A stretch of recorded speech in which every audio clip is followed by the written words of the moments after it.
تستمعون الآن إلى برنامج المرأة والحياة مع الأستاذة خديجة برهان.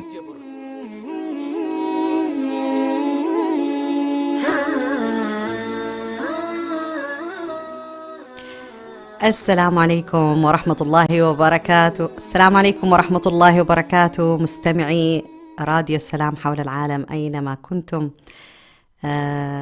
يتجدد اللقاء بكم اليوم الثلاثاء في نفس الموعد في لقاء جديد بعنوان ممتع جدا. وحقيقة متعة هذا العنوان تأتي في أن احنا نحب أو نرغب أن احنا نعرف الجميع إيش معنى هذا الكلام. عنوان حلقتنا اليوم هو بعنوان تقدير الذات.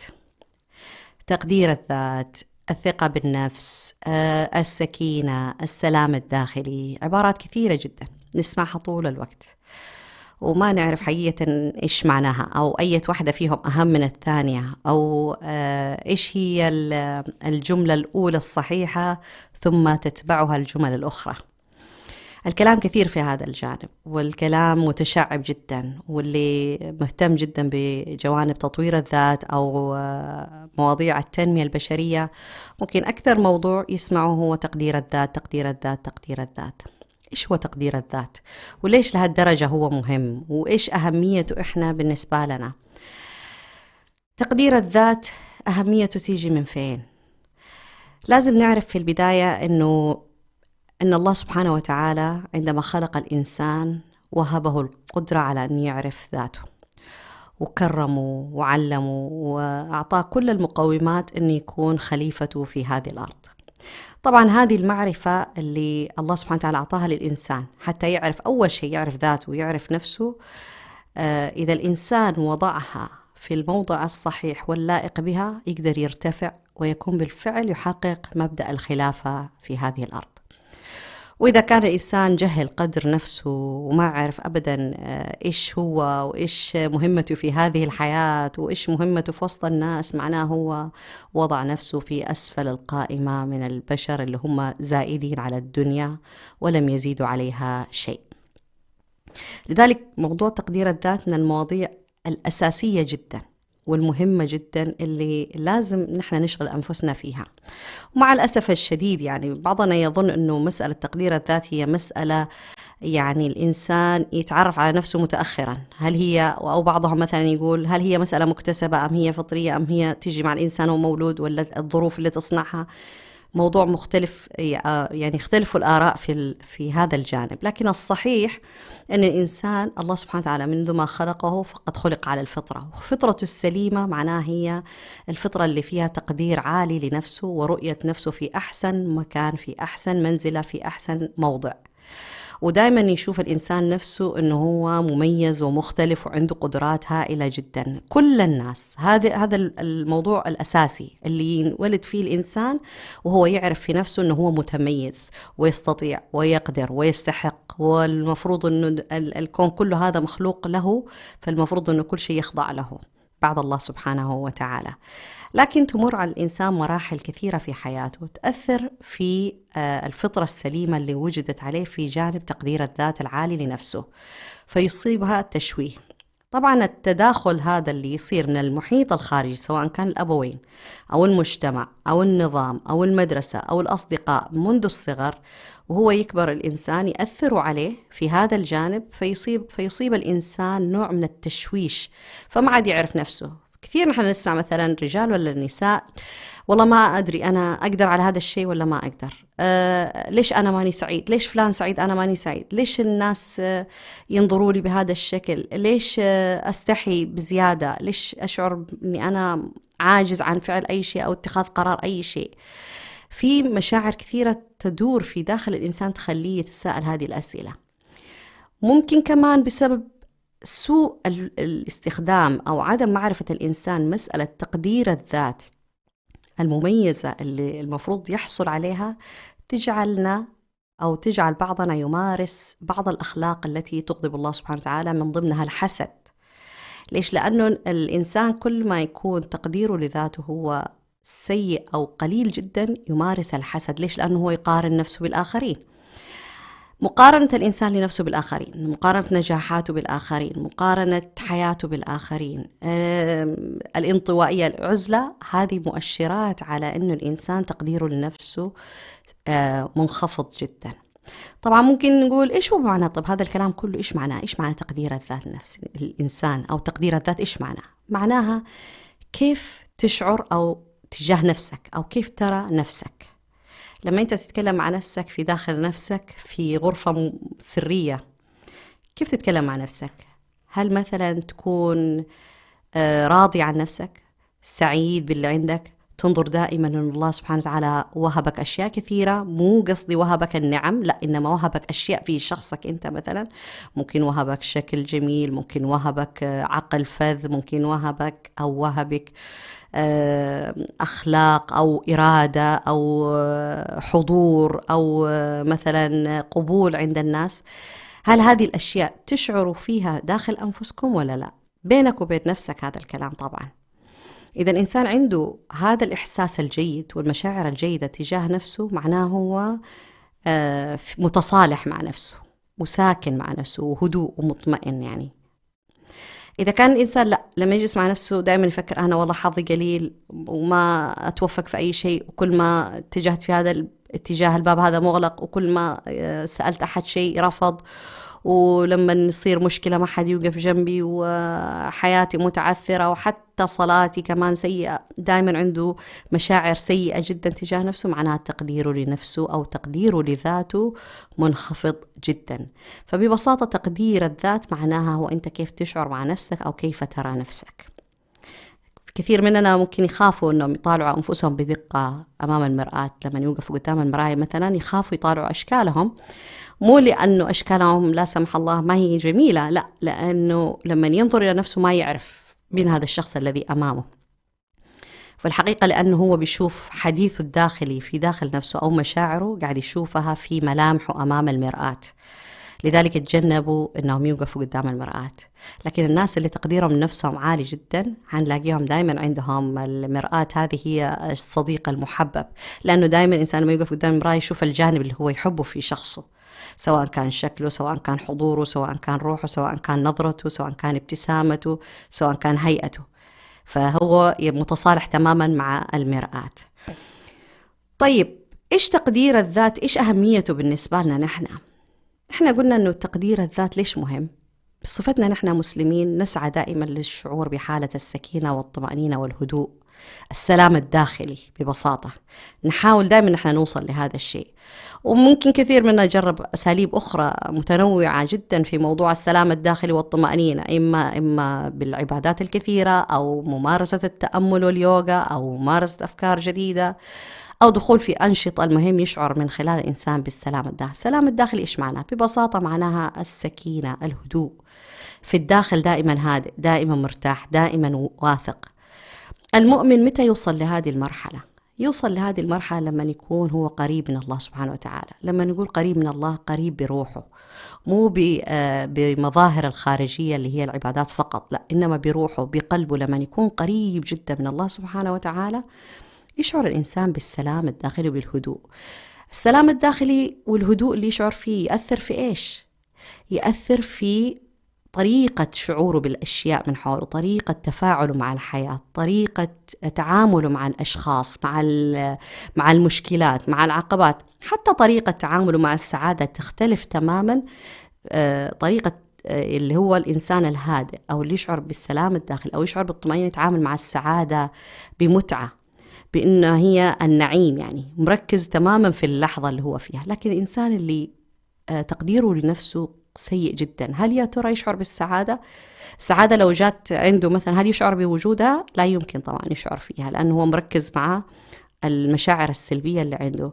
هل هو يتعامل مع الأشياء الأخرى في الحياة بهدوء وطمأنينة مثلا، ويتأمل النعم اللي الله سبحانه وتعالى أعطاه إياه؟ هل يتأمل التفاصيل الحياة في يومه كلها؟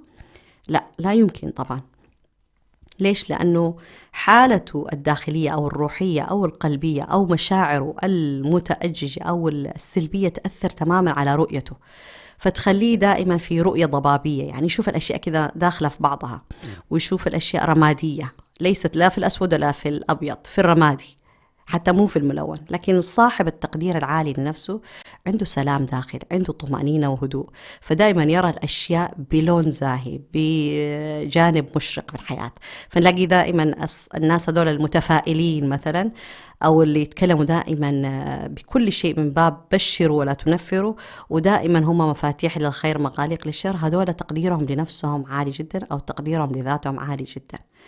تقديرهم لذاتهم عالي ليش؟ لأنهم هم عندهم حالة ارتباط روحي مع الله سبحانه وتعالى في داخلهم، فهم دائما عندهم حسن ظن بالله، عندهم يقين بأن الله سبحانه وتعالى يعني سوف يعطيهم وقد أعطاهم أصلا يعني. فهم في هذا المشاعر كلها دائما عندهم سكون وسلام داخلي. هذا السكون والسلام الداخلي ينعكس على كل شيء من حولهم وعلى سلوكياتهم، فنلاقيهم كناتج لتصرفاتهم هذه أنهم يشعروا بالثقة العالية في أنفسهم، ثقة كاملة نقول. طبعا ثقتهم الكاملة هذه جاية إيش؟ من ثقتهم بالله، مش جاية من ثقتهم بأنفسهم هم مجردين، لأنه هنا إذا صار في ثقة مطلقة بالإنسان بنفسه راح يتحول إلى يعني مثل ما يعني قال الله سبحانه وتعالى في قصة قارون: إنما أوتيته على علم عندي. فهم ثقتهم هذه اللي يشعروا فيها جاية من ثقتهم بالله سبحانه وتعالى، وهذا حال المؤمنين أساسا. المؤمن دائما عنده تقدير عالي لذاته، دائما عنده شعور بالهدوء والراحة والطمأنينة والسعادة في داخل قلبه. ابن تيمية لخص لنا هذا الكلام كله في إيش؟ في عبارة بسيطة جدا، يعني إن سجني خلوة، قال، وإخراجي من بلدي سياحة، يعني وذكر وجنتي في قلبي. غير المفاهيم. التقدير العالي أو تقدير الذات العالي جدا يخلي الإنسان يغير مفهوم الأشياء من حوله إلى المعنى البعيد تماما، مو المعنى المجرد اللي في الحياة، إنما ينظر ما خلف هذه الأشياء فيستغل الأشياء، وهذا حال المؤمن. أما غير المؤمن، ما رح نقول الكافر، احنا خلينا نقول غير المؤمن، لأنه قد يكون مسلم لكنه غير مؤمن، يكون مسلم مشكك، يكون مسلم عنده سوء ظن بالله سبحانه وتعالى، مسلم عنده شك في نفسه وفي الناس وفي الحياة وفي كل شيء. فهذول دائما تقديرهم لذاتهم منخفض تماما، فهم من هذا الانخفاض اللي هم فيه ينظروا للحياة، ما ينظروا للحياة من الارتفاع في تقديرهم الذاتي من فوق. هذا بالضبط اللي نقدر نشبهه زي النسور لما تحلق من فوق، المنظر من فوق مختلف، لكن لما تكون الحيوانات مثلا من الزواحف مثلا تحت، كل الرؤية من تحت، ما تقدر تطالع أساسا أكثر من كده. هذا بالضبط المثال الصحيح لمسألة تقدير الذات العالي وتقدير الذات المنخفض. طبعا احنا ذكرنا أنه مسألة تقدير الذات تنعكس على سلوك الإنسان وتمنحه الثقة. بعض الأحيان نواجه ناس كثيرين عندهم ثقة عالية بنفسهم، ونتساءل يا ترى كيف قدر يحصل على الثقة العالية هذه بنفسه؟ كيف يعني يتعلم ودرس ولا قرأ ولا إيش سوى بالضبط؟ لكن الحقيقة هي مو كذا، مو مسألة نقرأ كتاب ولا ندخل دورة في مسألة الثقة بالنفس ونكتسبها، إنما الأساس في مسألة الثقة بالنفس يأتي من التقدير الذات العالي جدا.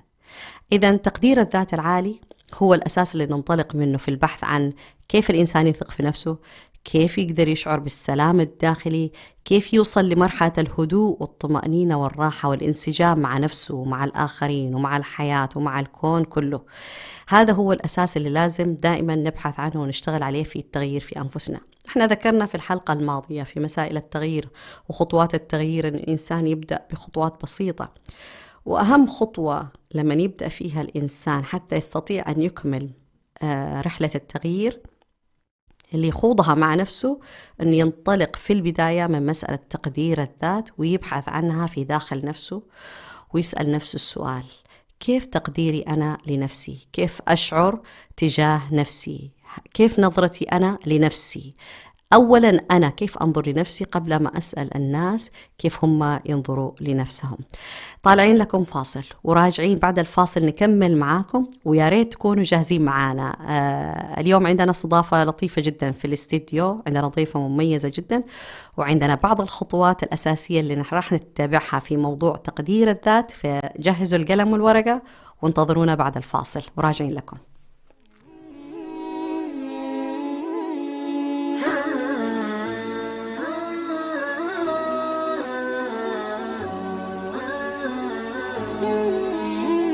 لم يكن الإعلام وليد عصر من العصور أو حضارة من الحضارات، فلا يوجد زمن من الأزمنة قديما أو حديثا إلا واحتل الإعلام مكانة فيه. ومن هنا انطلق راديو سلام مستخدما جميع الوسائل المتاحة على الأقمار الصناعية ومنصات البث على الإنترنت والتطبيقات ليصل إلى جمهوره، ليكون وسيلة إعلامية مسموعة متخصصة في الشأن الإريتري، ويبث باللغتين العربية والتجرينية على مدار الساعة.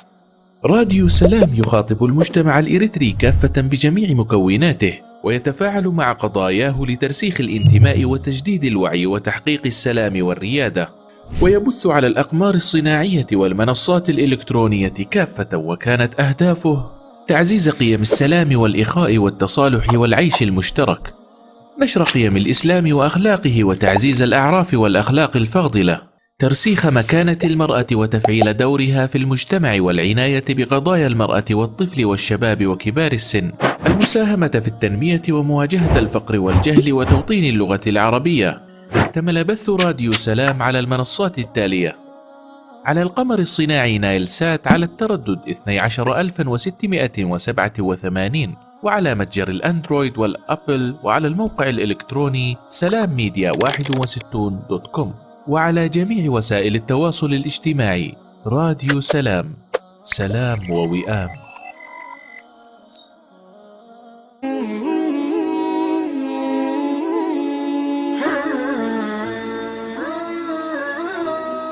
تستمعون الآن إلى برنامج المرأة والحياة مع الأستاذة خديجة برهان.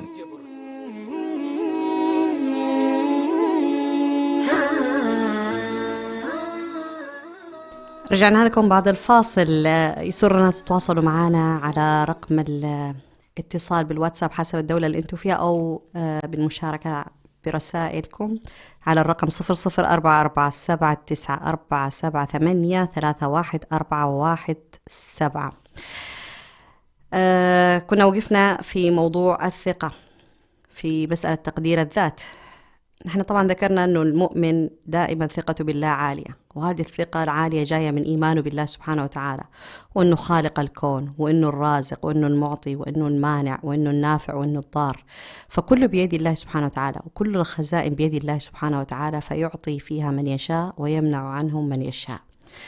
هذه الثقة بالله سبحانه وتعالى تنعكس على الإنسان في حياته، في أنه يشعر دائما أنه هو يقدر، يستطيع أنه يكون شيء أو يفعل شيء، وأنه يستحق دائما أنه يحصل على الأشياء زيه زي غيره. يعني ما في أحد أفضل من أحد.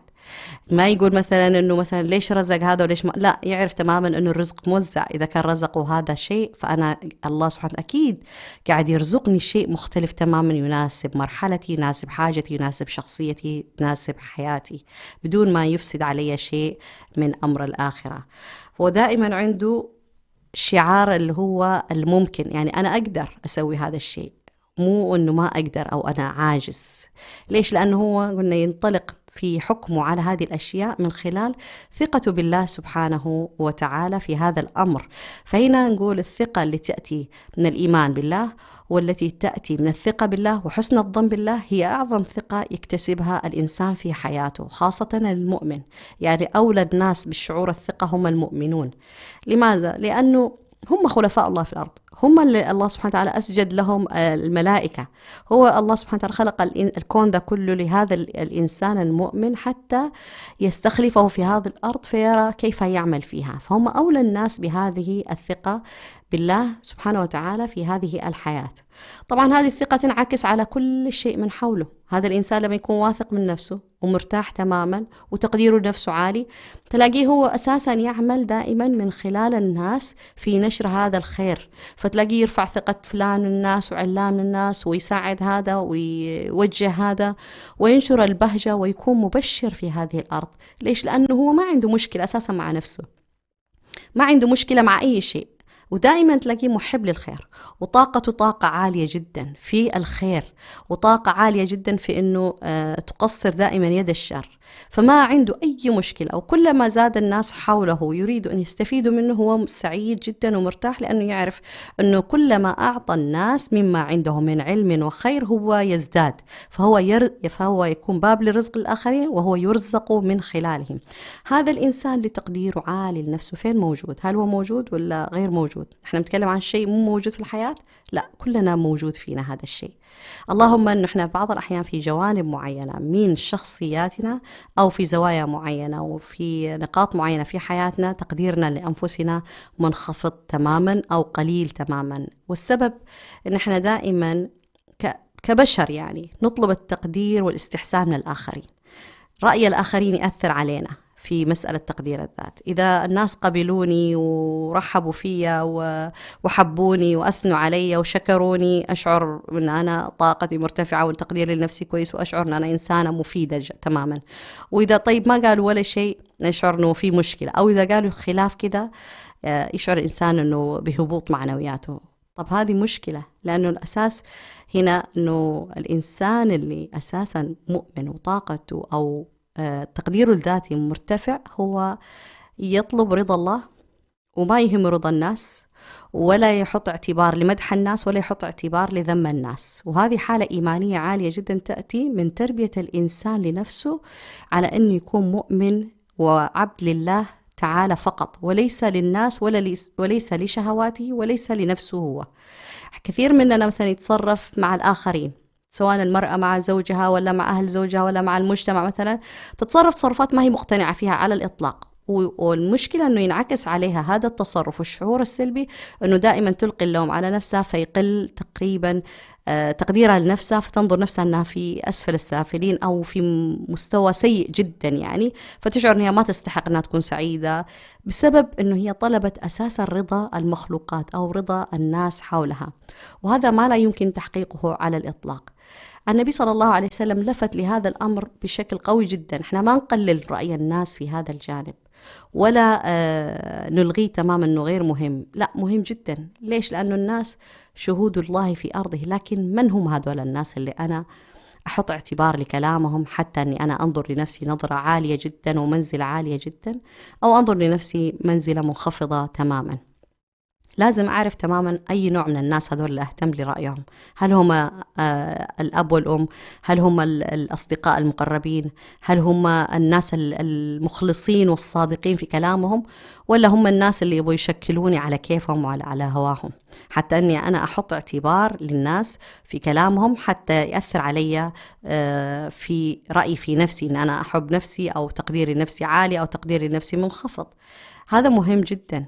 لذلك إيش الأشياء اللي لازم ناخذ في اعتبارنا أثناء رحلة تقدير الذات العالي اللي لازم نحن نكون فيها في أنفسنا؟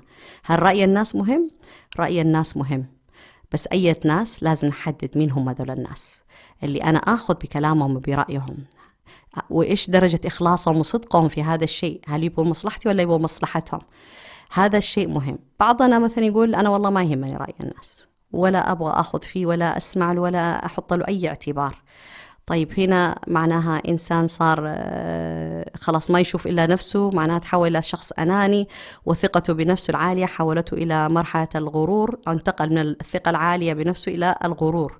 فالغرور معناها هذا السلوك زي ما يسموه سلوك فرعوني، يعني الإنسان خلاص ما يشوف إلا اللي رأيه فقط، ورأي الناس هذول كلهم ما يهمني ولا يأثر علي في أي شيء. طيب أي درجة من العلم وصلت لها عشان يكون رأيك في نفسك مهم بدون ما تأخذ رأي الآخرين؟ نلاقي إنه الصفر، لأن المؤمن أساسا يأخذ برأي الناس ويأخذ في اعتباره هذا الكلام ويشوفه ويقيس نفسه فيه، هل هذا الكلام صحيح ينطبق عليه ولا ما ينطبق عليه؟ رأيهم فيه مهم ولا مو مهم؟ في أي جانب؟ هذه القياسات الحساسة مهمة جدا حتى نحن ما نفقد ذواتنا وما نذوب في المجتمع ولا نذوب في الظروف ولا نلغي نفسنا وبعدين نتحطم تماما ونبدأ نصاب بهزيمة نفسية، فيهمنا رأي فلان من الناس ورأي علان من الناس، وإذا رضوا الناس رضيت عن نفسي، وإذا زعلوا علي زعلت أنا على نفسي، فأصير أنا والدنيا على نفسي. وهنا طبعا يصير الإنسان يوصل مرحلة معينة في الأمراض النفسية، ممكن يوصل للاكتئاب، ممكن يوصل للانتحار. المنتحرين ليش بينتحروا أساسا؟ لأنه لا يوصل للثقة بأنفسهم، لا يوصل للسكينة والطمأنينة، لا يوصل للسلام الداخلي، ودائما يبغوا الاستحسان من الآخرين من الخارج حتى يعني يقبلوا أنفسهم كما هم. فمجرد أنه يهمشوا أو يلغوا أو يسمعوا لهم كم كلمة تأذي مشاعرهم، على طول أساسا الروح فاضية والقلب فاضي والعقل فاضي، فتلاقيهم تجهوا على طول للانتحار والعياذ بالله. لكن المؤمن طبعا لا يمكن يوصل لهذا المستوى، لأنه كل ما انضغط المؤمن تلاقيه دائما يبحث عن السكينة والطمأنينة، وسبحان الله لا يجدها إلا في القرب من الله. وبمجرد ما يقترب من الله تبدأ الدنيا يعني تزهر في عينه، ويبدأ يتعلم وينتبه للأشياء كلها، ويبدأ يتحقق المطلب العظيم في أنه دائما يتجه لرضا الله ودون رضا الناس في هذا الأمر. طيب إيش الجوانب اللي الإنسان لازم يشتغل عليها في موضوع تقدير الذات؟ كيف يعرف يعني كيف يقدر يقيس تقديره لذاته في أي جانب لازم يكون؟ نحن قلنا في موضوع التغيير في جوانب معينة إنسان يقدر يبدأ فيها، ونفس الكلام ينطبق على موضوع تقدير الذات. الإنسان لازم يشوف في أي جوانب هو يحتاج ترتفع عنده درجاته أو شعوره الإيجابي تجاه نفسه. مثلا قلنا في علاقة مع الله سبحانه وتعالى، الإنسان يشوف نفسه في كيف علاقته مع الله، كيف علاقته القلبية العميقة جدا، كيف حسن ظنه بالله سبحانه وتعالى، كيف إيمانه، كيف عمق إخلاصه مع الله، كيف طلبه لرضا الله دون رضا الناس. هذا القياس مهم جدا، إنه الإنسان يعطي نفسه درجة مثلا نقول من 1 ل10، يشوف نفسه من 1 ل10 كيف علاقته مع الله في كل الجوانب هذه. فكل ما أعطى نفسه درجة مرتفعة بإخلاص معناه هو إن شاء الله في الجانب الآمن. لكن إذا كانت الدرجة منخفضة معناها لازم يشتغل على نفسه في هذا الشيء ويتعلم ويتثقف. في جانب مهم جدا اللي هو جانب الزوجة والأولاد والعائلة، يشوف هل هم مثلا البيت تبعه في مشاكل وخرابيط ومش عارف إيش، معناها عنده مشكلة، هو مو إنه يبحث عن المشاكل في الخارج، مثلا يقول والله زوجتي وأولادي، لا، قبل ما يتجه للبحث عن سبب المشكلة في الخارج يسأل نفسه هو ماذا يقدم في هذه العائلة، إيش مساهماته في هذه العائلة حتى يحافظ على استقرارهم وسعادتهم ورضاهم وهناهم. إذا شاف والله دائرته كلها كاملة معناها شيء جيد، إذا بعد كده يبدأ يبحث برا ويعالج الموضوع من الخارج. لكن إذا هو شايف إنه مو مرتاح وفي عنده خرابيط وعنده مشاكل وعنده عقد وأشياء مو فاهمة ومو قادر ينسجم في الكلام مع زوجته ولا مع أولاده ولا مع المحيط حوله، معناه هنا هو يحتاج يراجع نفسه ليش، ويعدل في نفسه في نظرته لنفسه، ويبني صورة جيدة إيجابية عن نفسه في جانب العلاقات الاجتماعية، ويبدأ في تشكيل هذه الصورة على أرض الواقع. فهنلاقي هذا ينعكس سلبا، وبهذا الشكل يتم قياس كل شيء. إذا الأساس في موضوع تقدير الذات هو الفكرة، فكرة الإنسان عن نفسه إيش هي. لما تكون فكرته عن نفسه واضحة تماما راح ينعكس هذا الشيء كسلوك الآن يظهره على أرض الواقع. الفكرة في الدماغ بدون ما تكون لها واقع تطبيقي في الحياة هي مجرد فكرة، ثم بعد ذلك راح تتحول إلى مشاعر راح يشعر فيها هو وراح يشعروا فيها الآخرين. فهذه هي المراحل اللي ننطلق فيها في مرحلة تقدير الذات، وفي رحلة تطوير الذات إلى الأفضل، تطوير مهارات الذات في الحياة. احنا طالعين فاصل، ذكرنا احنا عندنا ضيفة في عبر الهاتف في الاستديو، بس مو في الاستديو يعني عبر الهاتف، حتشاركنا بمداخلة جميلة جدا في هذا الجانب وإضافة رائعة جدا. خليكم معنا، ننتظركم بعد الفاصل. طالعين فاصل.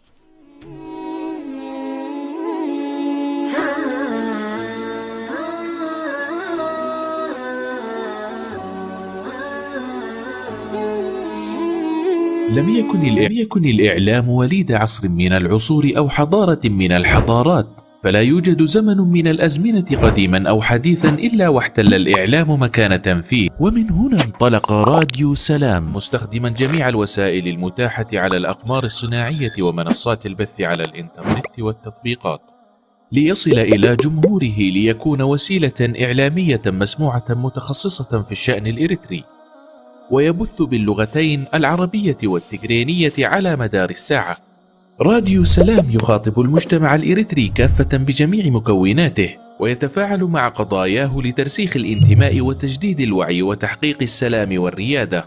ويبث على الأقمار الصناعية والمنصات الإلكترونية كافة، وكانت أهدافه تعزيز قيم السلام والإخاء والتصالح والعيش المشترك، نشر قيم الإسلام وأخلاقه وتعزيز الأعراف والأخلاق الفاضلة، ترسيخ مكانة المرأة وتفعيل دورها في المجتمع والعناية بقضايا المرأة والطفل والشباب وكبار السن، المساهمة في التنمية ومواجهة الفقر والجهل وتوطين اللغة العربية. اكتمل بث راديو سلام على المنصات التالية: على القمر الصناعي نايل سات على التردد 12687، وعلى متجر الأندرويد والأبل، وعلى الموقع الإلكتروني سلامميديا61.com، وعلى جميع وسائل التواصل الاجتماعي. راديو سلام، سلام ووئام.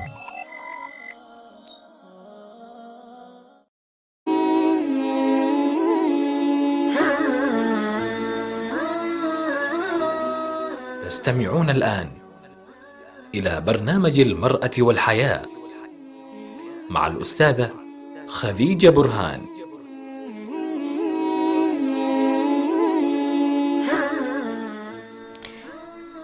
رجعنا لكم بعد الفاصل، وذكرنا نحن معانا اليوم عبر الهاتف في موضوع تقدير الذات الأستاذة الفاضلة أستاذة حليمة.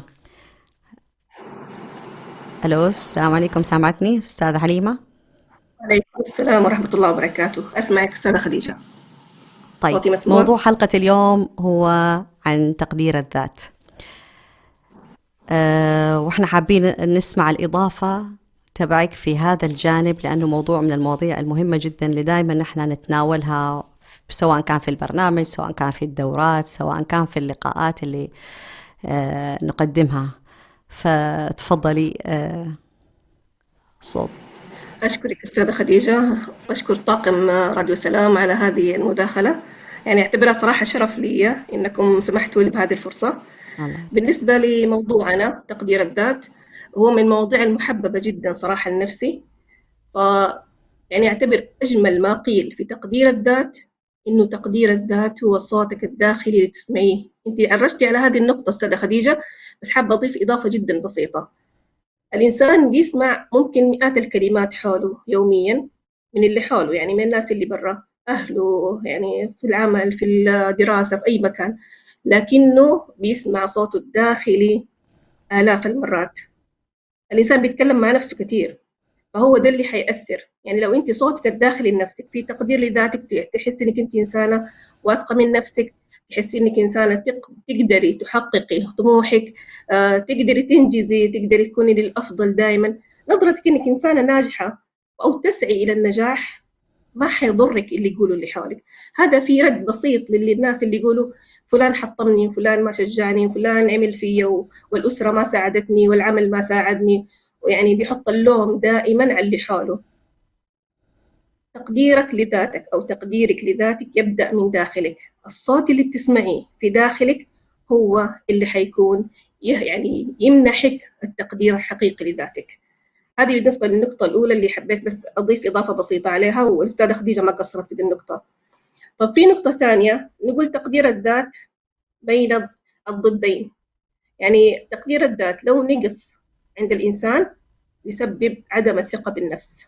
الإنسان إذا ما عنده ثقة بنفسه، ما عنده تقدير لذاته، هيكون ما عنده ثقة بنفسه. دائما أول ما يقدم على عمل، لا أنا ما أقدر، لا أنا أخاف أفشل، لا أنا ما عندي القدرة، أنا ما عندي القدرة إني أعمل العمل الفلاني، أنا ما حنجح. يكون عنده عدم ثقة بنفسه، ما يقدم على أي أمر لأنه ما عنده تقدير لذاته إنه هو يقدر ينجح. هذا لو نقصت الكمية المطلوبة في تقدير الذات. يعني دائما إحنا نقول أي شيء وسط وطرفين، فتقدير الذات يعتبر وسط. إن نقص صار عدم ثقة بالنفس، إن زاد أصبح غرور وكبر. يعني ممكن تتحول لشخصية نرجسية. يمكن سمعتوا عن الشخصية النرجسية اللي هو يا أرض هدي ما عليك قدي. يعني بيشوف إنه لازم كل الناس تقدره، كل الناس تمدحه، كل الناس تسمع كلامه، كل الناس أبدا ما حد يغلط ولا يقول له أنت غلط. لا بالعكس، تقدير الذات مو كده. تقدير الذات مو إني ما أسمع كلمة عتاب، تقدير الذات مو إني ما أسمع نقد، بالعكس أسمع النقد وأرحب به. رحم الله امرئ أهدى إلي عيوبي. تقدير الذات يكون الإنسان عنده ثقة، يتقبل المدح ويتقبل النقد برحبة صدر. لكن الإنسان اللي عنده زيادة في تقدير الذات يقول لا، ما بأحد يتكلم عني، ما بأحد يقول عني شيء. إحنا مين والرسول مين؟ الرسول صلى الله عليه وسلم قالوا عنه ما قال، الرسول صلى الله عليه وسلم اتهموه وشتموه، إحنا ما إحنا أفضل من الرسول عليه الصلاة والسلام.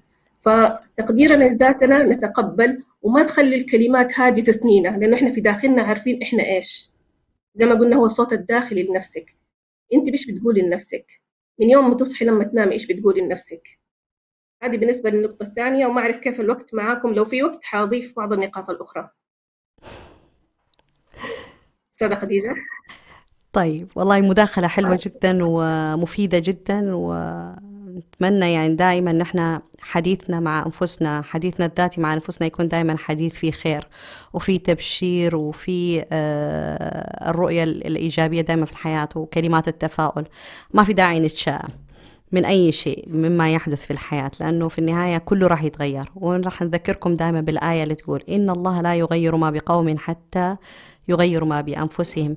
كل ما الإنسان بدأ التغيير من داخل نفسه، من داخل أفكاره ومشاعره ومفاهيمه وسلوكياته، راح تتغير النتيجة. دائما راح تتغير نتائج الحياة كلها. هذه سنن كونية، ما هو شيء يعني خارق للعادة. غير شيء يتغير النتيجة، غير الفعل، غير الفكرة، تتغير النتيجة. تقديرك لنفسك عالي، قبولك لنفسك كويس، قربك من الله جيد، النتائج كلها تتغير.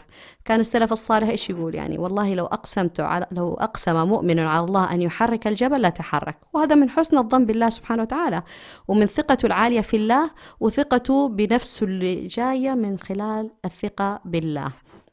فهذا الموضوع من أهميته أنه هو من المواضيع اللي الإنسان لازم يشغل نفسه طول الوقت فيها، ولازم يعمل من خلالها في بناء نفسه وتحقيق النجاح. شيء مهم جدا لازم نضيفه ونقوله، انه ممكن يقول الكفار كيف هم تقديرهم نفسهم عالي وكيف هم يحققون النجاح. هذه سنن كونية، فمن يعمل مثقال ذرة خيرا يرى ومن يعمل مثقال ذرة شرا يرى. هم أخذوا بالأسباب في النجاح، في السعادة، في كل شيء. فالله سبحانه وتعالى آتاهم كل شيء في الدنيا، لكن ليس لهم في الآخرة شيء. أما المؤمن فهو له في الدنيا وفي الآخرة. فهي من الأسباب، ما في داعي للتقاعس، ما في داعي للانهزام، ما في داعي للقبول بالإهانة، ولا بالقبول بالذل، ولا القبول بالجهل، ولا القبول بالظروف. كل شيء ممكن يتغير إذا الإنسان بدأ رحلة التغيير من داخل نفسه في الأول وفي الأخير. هو لازم يغير أفكاره أول شيء عن نفسه، ما يحاول يغير الظروف ولا الناس ولا أي شيء. أول شيء هو في هذا الجانب يغير نظرته ورؤيته لنفسه وتقديره لنفسه. كل ما رفع الرؤية الإيجابية والقوية في داخل نفسه راح تتغير النتائج. أما إذا ظل دائما في نفس النقطة فهو نفس الشيء. وبعدين حتى يعني في الحياة نفسها، إذا الإنسان ما مد يده حتى يتناول شيء يأكله، ما راح تقوم اللقمة وتدخل فم الإنسان. فطبيعي جدا هذه الأشياء. فإحنا من خلال هذه الحلقة بالذات رجاء يعني نساء ورجالا، خلونا نبدأ من اليوم نحن نقرر مع أنفسنا التغيير في جوانب حياتنا. ما في داعي كمان التغيير ناخذه كله مرة واحدة، يعني في دفعة واحدة، إنما نمسك جانب واحد فقط في الحياة ونمرن نفسنا نحن نتغير فيه للشيء الأفضل، ونتعلم عن أنفسنا. بلاش نعرف الناس ونعرف الظروف ونعرف نحلل كل شيء في الحياة بشكل واضح، لكن لما نيجي نسأل عن أنفسنا ببساطة، إيش تعرف عن نفسك؟ نكون خلاص صم بكم، ما نعرف نتكلم عن أنفسنا ولا عن قدراتنا ولا عن ما وهبنا الله من مهارات ولا من ذكاء ولا من علم ولا من أي شيء. احنا صايرين أكثر جهلا بأنفسنا وأكثر علما بالآخرين. وهذه هي المصائب اللي قاعد يعني تجر للإنسان إشكالات وعقد نفسية وتقدير ذات منخفض، ودائما يقيس نفسه على الآخرين. والله فلان نجح، كيف هو نجح وأنا ما نجحت؟ كيف هذه حلوة أنا مو حلوة؟ كيف هذه عايش حياة سعيدة وأنا ماني عايش حياة سعيدة؟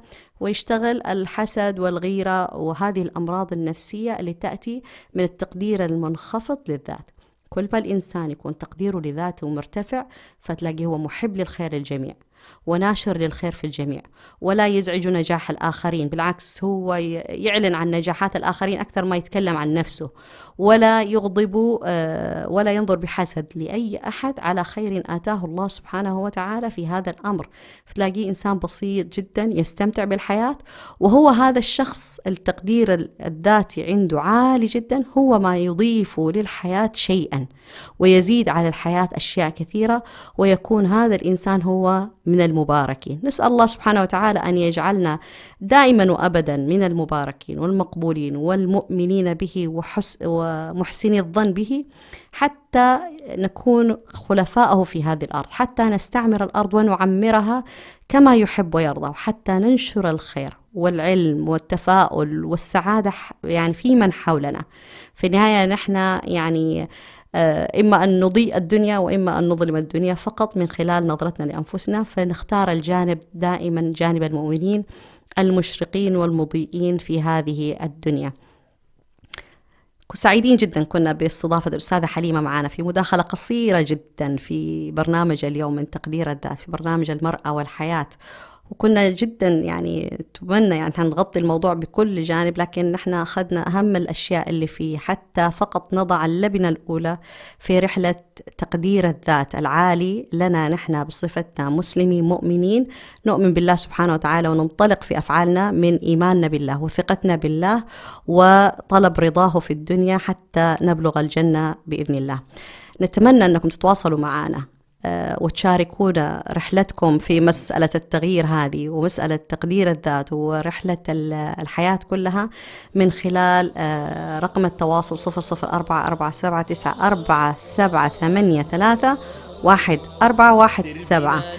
أتمنى ألتقيكم إن شاء الله الأسبوع القادم في نفس الموعد، وقصص جميلة جدا تروها لنا من خلال الفيسبوك، من خلال أي شيء وسيلة للتواصل معنا فيه، لأن هذا البرنامج في النهاية منكم وإليكم.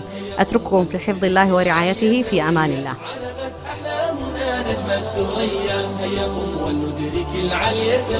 همة تعد ولا يعد عليها، كيف لا والمجد يا مجد إليها. همة تعد ولا يعد عليها، كيف لا والمجد يا مجد إليها. هيا بالعزم نعيد اليوم مجدا، إن أردنا للهوى والجهل حدا. هيا بالعزم نعيد اليوم مجدا، إن أردنا للهوى والجهل حدا. إن أردنا للهوى والجهل حدا. سر بنا نحو العلا والمجد، إنا أمة العلم وسل إن شئت عنا. سر بنا نحو العلا والمجد، إنا أمة العلم وسل إن شئت عنا. عنقت أحلامنا نجم الثريا، هي والمدرك العلي سويا. عنقت أحلامنا نجم الثريا، هي والمدرك العلي سويا. أين أنت أيها الجيل الطموح، أين أنت أيها البر النصوح.